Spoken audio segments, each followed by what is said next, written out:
Assalamualaikum warahmatullahi wabarakatuh. Sabahal khair. Kaifa halukum? Alhamdulillah bi khairin. Madza darsunal an? Nah, malugatul arabiyah. Wa qabla hayya nabda bi qiraati basmalah. Bismillahirrahmanirrahim. Oke, minggu lalu kita sudah belajar tentang domir mutasil ya. Ada ismuka, ismuki, ismuhu, ismuha. Masih ingat? Nah, masih. Oke. Pada pertemuan kali ini kita akan belajar tentang adawatul istifham atau dalam bahasa Indonesia kita sebut sebagai kata tanya. Adawatul istifham kalau dalam bahasa Indonesia kata tanya ada apa saja?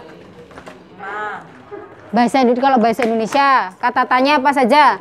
Siapa, apa, mengapa, di mana, berapa, bisa, kapan, terus bagaimana, mengapa. Nah, ada banyak ya. Nah, dalam bahasa Arab kita sebut sebagai adawatul istifham.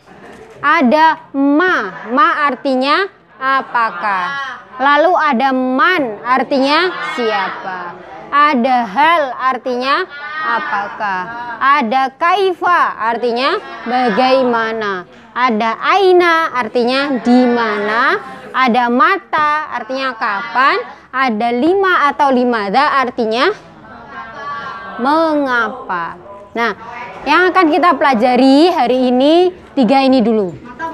Ada ma, man, sama hal. Ma artinya apa tadi? Apakah, man siapa, hal apa. Nah, yang pertama ma. Ma artinya adalah apakah. Ma ini digunakan untuk menanyakan benda yang tidak berakal. Ya, jadi ma itu digunakan untuk menanyakan benda yang tidak berakal. Apa benda yang tidak berakal itu? Ya, pokoknya semua benda kecuali manusia. Manusia berakal apa tidak?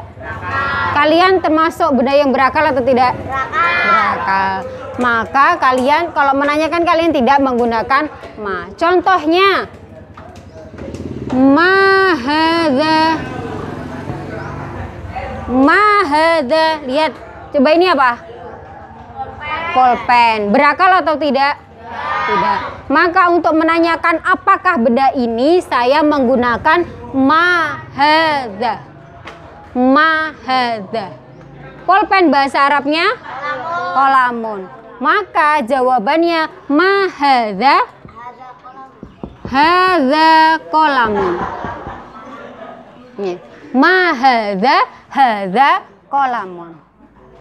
Contoh yang kedua, saya punya buku di sini. Buku bahasa Arabnya kitabun. Apa? Kitabun. Untuk menanyakan apa ini, maka saya gunakan kata tanya ma. Apa ini? Maka menjadi ma hadza kitabun. Ya, ma hadza kitabun. Nah, terus selain itu ma itu digunakan juga kalau dalam susunan bahasa Arab untuk menanyakan nama. Ya, nama. Contohnya masmuka. Tadi kan saya bilang ma itu digunakan untuk menanyakan benda yang tidak berakal. Tapi kok ismuka menggunakan ma, Bu? Padahal kan kalau anta atau kamu itu kan orang itu berakal. Tapi kok menggunakan ma? Karena yang kita tanyakan adalah namanya. Sedangkan nama itu bukan benda yang berakal. Nama itu tidak berakal, orangnya berakal. Tapi kalau namanya tidak berakal, maka kita gunakan ma. Ya. Masmuka, misalkan ismi Farhan. Masmuka ismi Farhan. Itu contoh penggunaan ma. Lalu kedua ada man. Man artinya siapa. Siapa berarti, coba dengarkan, perhatikan. Man artinya siapa. Siapa berarti digunakan untuk menanyakan benda atau orang.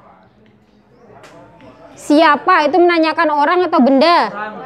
Orang. Berarti digunakan untuk menanyakan orang atau benda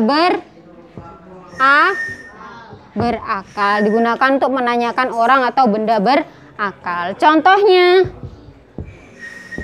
man hadza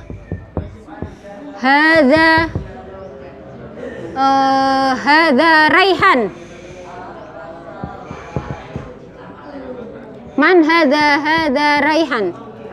Man hadza Raihan. Man digunakan untuk menanyakan benda. Man artinya siapa. Hadza artinya ini. Ini untuk laki-laki. Misalkan saya menunjuk dia misalkan namanya Farhan. Man hadza, siapa ini? Nah, yang saya tunjuk ini kan manusia kan? Nah, maka kita gunakan man. Man hadza Raihan. Ya. Kalau dalam bahasa Indonesia kan kita sebut siapa namamu. Tapi kalau dalam bahasa Arab kita tidak gunakan man ismuka. Salah kalau man ismuka. Tapi yang betul adalah masmuka. Ma ismuka atau masmuka. Paham ya? Jadi kalau man digunakan untuk menanyakan orang atau benda berakal, ya, orang yang ditanyakan. Tapi kalau ma itu digunakan untuk benda yang tidak berakal. Kecuali penggunaan ma ismun, maka kita gunakan ma. Yang kedua ada hal. Artinya adalah apakah.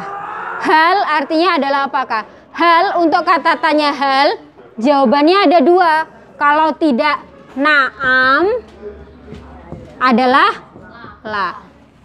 Contohnya, hal anta talibun.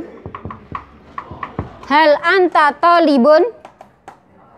Hal anta talibun, apa artinya hal anta talibun? Apakah anta? Anta kok itu? Anta?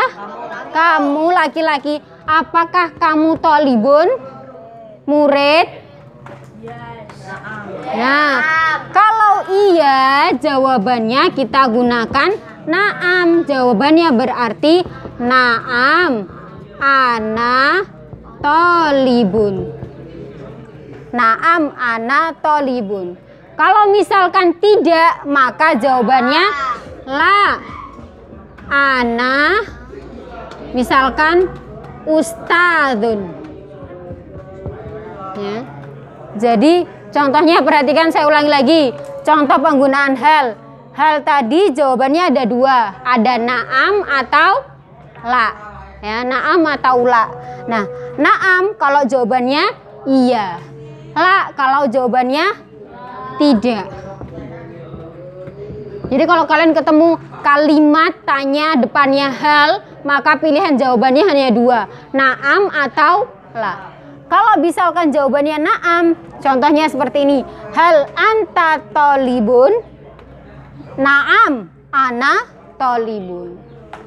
Kalau misalkan jawabannya la atau tidak, saya bukan guru, saya bukan murid, tapi saya guru misalkan, maka kalian jawab la ana ustadzun.